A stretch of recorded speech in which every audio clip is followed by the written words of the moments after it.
Yeah, dear audience, ladies and gentlemen, I am a dinosaur. Und das ist gut so. That's just perfect as it is. I love this mask, really. Do you know why? It's because you can tear it off. And that's something you really can't do in real life. Especially not if you work for a company that is 25 years old. You know, I know what I'm talking about because I work for such a company. But coming back to the title of my session, just kidding a little bit, Startups and Dinosaurs in Time of a Digital Change. Let's have a look what a dinosaur stands for in total. Yeah, a dinosaur is big and it's old, it's slowly adaptable, and it's extinct. Really? Did it really extinct? Or is it a successing part of the complex puzzle of evolution? Let's have a look.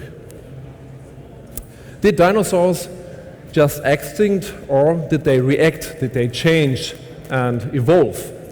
They had been innovative, they had been very creative, they had been powerful, and they had been focused and determined, and they had an answer to all dangers they could imagine. Because they themselves were dangerous, they were self-confident leaders, they seemed to be perfect for a competitive world and for the survival of the fittest. This sounds a little bit like a fantastic story of a startup unicorn. Yeah.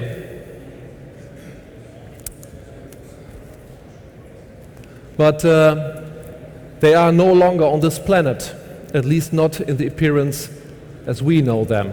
So what the heck went wrong?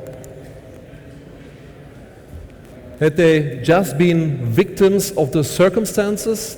Did they just have bad luck that an asteroid struck the Earth? Did they really only have bad luck? Are things like these bad luck? Is it bad luck if a competitor with a disruptive technology crunches complete branches and industries, or is it just bad preparation? And back to the dinosaurs, are they really gone? No, they aren't. They have been the precursors of the wonderful species of birds living on this planet.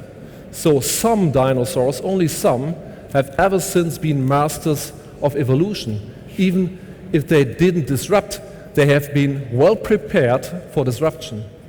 They didn't extinct, as some companies who are well prepared and willing to learn fast will not extinct. They will transform. And like big, solid and unflexible dinosaurs evolved themselves to small, fast, very flexible moving birds, companies have the duty to be flexible, fast learning and fast moving, and this continuously. So that's, in my opinion, this is a core determination. Companies have the responsibility and the duty to transform. They have the duty to be leader in evolution and to survive disruptions. And let me tell you a secret, coming back to my company I work for, to share some secrets with you. My company has been a startup in 1992. They started with nothing else than an idea and two people, a real two-pizza team, yeah, in Amazon's definition, a real startup. So now we have 550 employees, we have been a dinosaur, and we're still here. You can see our booth outside, we're still here. And that's the reason why an innovative startup, in my opinion, can learn from a former dinosaur. Let me narrate some facts about the company I work for, about the d.velop. Yes, so you can see our company building, it's, what a harmony, with this little sheep and green and so on, but back to reality. d.velop is a software company. You can see us work there, having new ideas. We are a software company. We deliver solutions for document management in ECM. That is the presence. And that's what we earn money with. And this is not bad. We do these things with 550 employees all over Germany, 330 in our headquarters here. with 70 developers. We have a turnover of more than 54 million euro in the group, and in 2015 we earned an EBITDA of 4.7 million euro. So that's not bad. We are one of the market leaders in Europe and have about 6,700 companies as our customers, most of them bigger and some real large companies. Yeah, and 2 years ago, our investors sold their shares, and we almost were sold to an even bigger dino and older dinosaur, but we bought our own stocks and now run a completely self-owned company. That was exciting, yeah, and it was really exhausting, but we made it. So why worry? We are fine, we are successful, why should we worry? Really? Let me ask some questions we asked ourselves. Will archiving documents and handling and managing them really be a long time running technology? Will solutions like Google Drive or Box be disruptive in our context? And if yes, will regulations and laws will save us from our fate to extinct? And if yes, do we want to rely on such luck, or do we want to prepare? And if yes, how do we prepare? How can we be flexible and fast while living from our core business? And the answer is cultural change. The answer is to do things and not to define them and plan them and talk about them, discuss them, but to make them. To make mistakes, to learn fast from them, because there ain't no mistakes. There's only make. To build small autonomous teams that don't discuss for months with hundreds of colleagues, but which make. And to empower the people to act self-responsible and have a climate in which nobody is blamed for a fail, but the makers are the heroes. And so, to have a climate in which everyone is looking forward to the next changes and innovations. And please, let me explain why this is so significant and so important. This is a typical product life cycle. Your product is brought to market, and it grows if everything works well. Then it's mature, which means you have big turnovers and you earn really money. But in the end, the life cycle, the end is near. The end of the life cycle is near, as every product and solution comes to an end. And this is a very dangerous situation for a company, I think, because it's so easy to earn money, and it's very difficult to start to do the right things and the new things. And I know most of the startups here are fighting to come to the second stage. Yes, and I wish you all the best, really. But when you reach this stage, it does not mean that you are successful for all time. And even if your plan is to have an exit, is this the right time for an exit, or do you have the chance to have even more potential with a multiplier? And if you only have one solution focused on one particular problem of your customers, how long will your customers have this problem? So how long will an innovation be profitable? And if you are focused, that would mean how long does your whole company exist? So, and even there might even be more challenges. For example, rising costs due to rising complexity and growth, regulatory specifications, for example. So how would you manage it to bring your company in a long-term stable position? And the answer is to have constant, continuous innovation. See, if you have innovations following each other, your turnover in total, your cumulative turnover, if everything works well, goes like this. So you have to have better solutions and you have to have new ideas in a company. And you have to be better than the competitors to surprise the customers with new benefit-bringing solutions to create sustainable innovation. So what did we and what do we still do to reach this in the d.velop AG? So in parts we have transformed. We started to change our culture, and the makers are the stars. There is no fear to fail. And we are trying things, and we got a lot faster. So we started from a we started to form small self-responsible teams and already have tons of new ideas. And then the first evaluating innovations are already tested in the market. You can see our solutions outside there. And furthermore, we have created a campus situation with a resources sharing model to be attractive for other companies as location, so to move to our locations. So the first software company, so this is a picture of our innovations in their stages of maturity. You see they are following each other. Hopefully it is perfect. And the first companies, software companies, have began to settle to our campus, and the first startups are coming to our new campus. An ecosystem is arising where people work and connect company spreading, and we build up a digital network in our city and between our subsidiaries and the other companies. And with these measures, we ensure that people never stop learning, so we started thinking and solving problems in iterations. So with these measures, we are able to deliver benefit-giving solutions to our customers in a long-term oriented way. A lot of these things we learned from startup companies, but now I think it's the time to give further and gain knowledge back to the startup companies we learned from.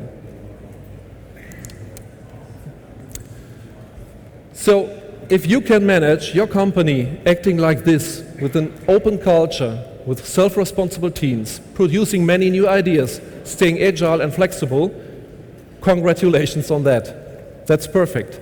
But is this really enough? The clear answer is no. Your product is not enough, and also an agile team is not enough. There are a lot of things that are important, and I try to give a short overview with some explanations.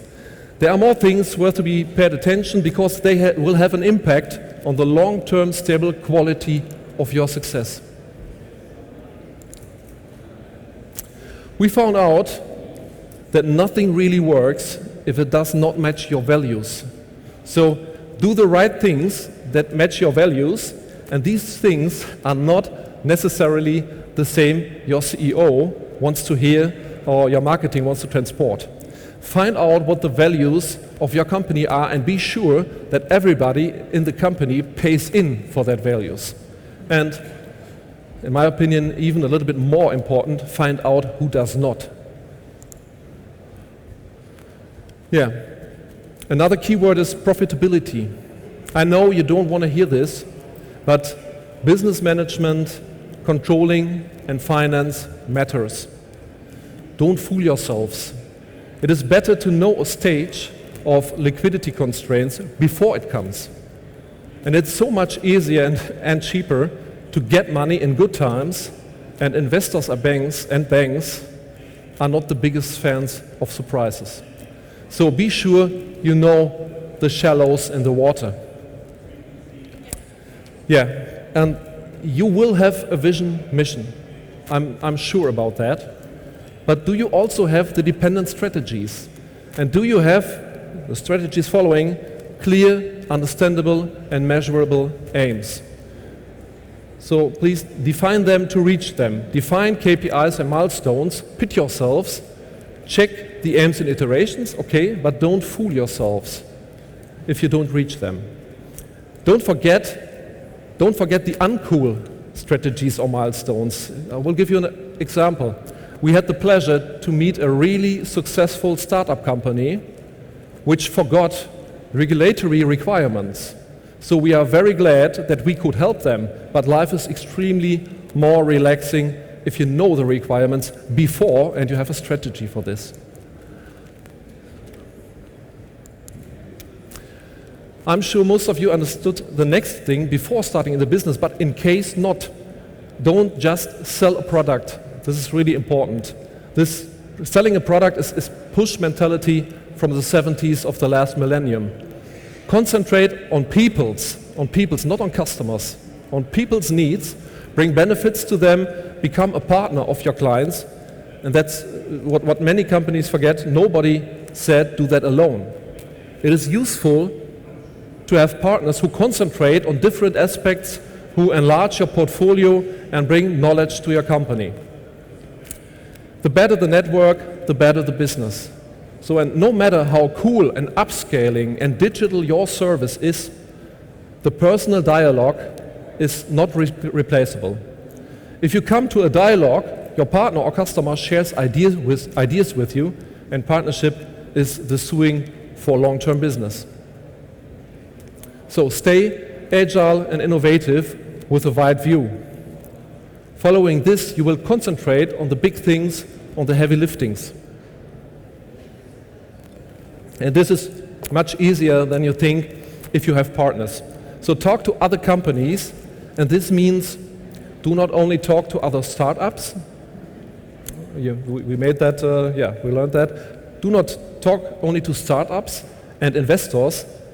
Also conversate with the established companies like us. There might be the little chance you could learn, and we. So, and remember, this is the most important thing. In the end, only profitability lasts.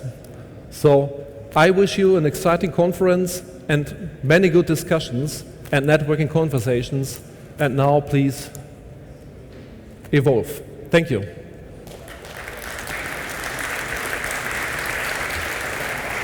Thank you, Mario Dönnebrink. Well, this is great. This is really cool. Right, we have 2 minutes. 2 minutes for questions, if there are any. But what I need is your hand up, and then I can bring you a microphone. Well, while you're thinking whether you have a question, I certainly have one. I mean, it's quite impressive how the transformation from a dinosaur into a startup and having all this agility. But listening to your presentation, how can you ensure, or what would you say is the most important component to ensure that this fresh agility of a startup does not eventually transform back into a dinosaur, that you lose all the edge? To be honest, we will have to learn that, because we are within the transformation, and of course it is possible that it transforms back. So you have to convince people every day, you have to talk to them, and you have to be sure that this cultural change lasts. So people have to believe what they are doing. Yeah. But you need like new, because you spoke of values, you spoke of this no winning, no losing, no fail, just make. Is this enough to keep people on edge, or do you have to reinvent the values, for example? I think yes, because it also brings, it not only brings success, it also brings a lot of fun. It is much more fun to make new things and to have fresh ideas than to do the old things, even if you earn money with that. Yeah, I think yes.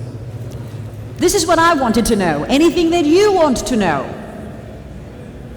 If you want to do it in private, one-on-one, that is possible too, because Mario agreed to meet anyone who would like to have a chat with him at our meeting corner. Meet the speaker just outside on the left. You can have a cup of coffee. Maybe that's a bit more comfortable. He'll be there for a couple of minutes, okay?